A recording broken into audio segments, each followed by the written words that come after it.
مجھے کچھ عرصہ پہلے انڈیا سے ایک ای میل آئی اور ان کا جی یہاں پہ دیوبندیوں نے یہ مشہور کیا ہوا ہے کہ مولانا مودودی جو تھے وہ قادیانی تھے. آپ اندازہ کریں طریقہ واردات آپ دیکھیں.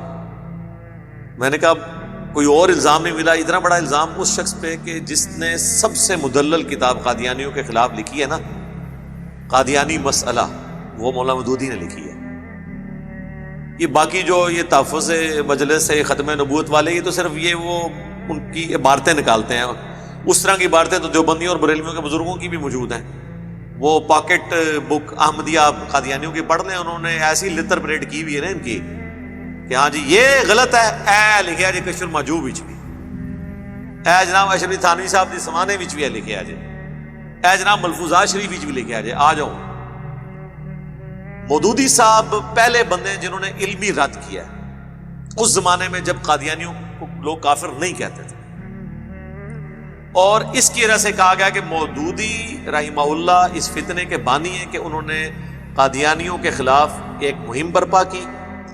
گورنمنٹ نے ان کے خلاف مقدمہ بنایا، اس کے پیچھے پولیٹیکل ریزنز بھی تھی، لیکن پلیز یہ لی کہ اس نے فتنہ کھڑا کیا ہے. کیس عدالت میں چلا، سزائے موت ہوگی مولانا مودودی کو. قادیانیوں کے خلاف تحریک چلانے پہ سزائے موت مولانا مودودی کو. آج جتنے لوگ ٹھیکیدار بنے ہوئے ہیں ان سے پوچھیں کہ یہ اس مسئلے کو کس طریقے سے ہینڈل کیا ہے انٹلیکچولی. بعد میں چلیں وہ اور دیوبندی بریلوی مولانا بھی انوالو ہو گئے بیچ میں. تو مولانا مودودی کو سزائے موت ہوئی اور وہ بڑا رکت انگیز منظر ہے. وہ اخبار میں جب چھپی، وہ اخبار گھر آئی، ان کی وائف نے وہ اخبار چھپا لی بچوں سے. وہ بڑا دردناک واقعہ وہ ان کے بچے سناتے ہیں. پھر ان کے ساتھ جو لوگ اٹیچ ہیں وہ بھی پھر ایک دلیری والے لوگ ہوتے ہیں نا.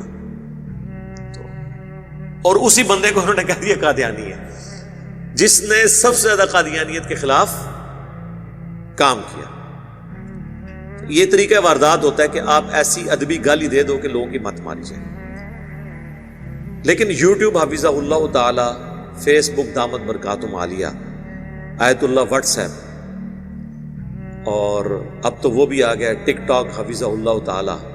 ان سب کی برکت سے اب کوئی کسی کے خلاف کچھ بھی نہیں کر سکتا.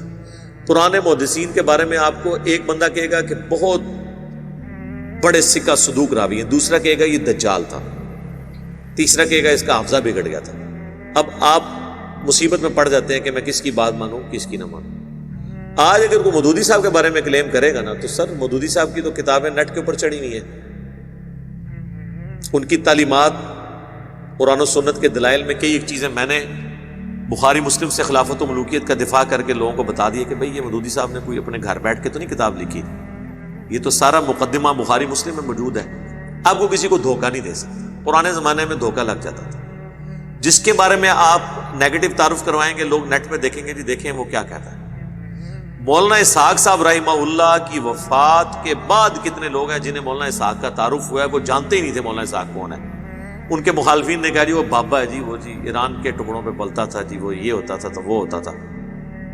جو لوگ سعودیہ کے ٹکڑوں میں پلتے ہیں وہ یہ سمجھتے ہیں کہ باقی لوگ پھر ہماری مخالف پارٹی سے لیتے ہوں گے. اچھا یہ تو ایران کے ٹکڑوں پہ پلتے ہیں، تو بریلوی جو اہل حدیثوں کے خلاف کلپ چڑھاتے ہیں ان کو کون ٹکڑے دیتا ہے؟ کیونکہ بریلوی ریاست تو ابھی تک کوئی قائم نہیں ہوئی ہے. دیوبندیوں کا تو آپ کہیں گے کہ جی طالبان دے رہے ہیں، تو طالبان تو بیچارے بھی خود مانگیں گے کچھ سال، ٹھیک ہے، تب جا کے کہیں اسٹیبل ہوں گے. یہ ایک ادبی گالیاں رکھی.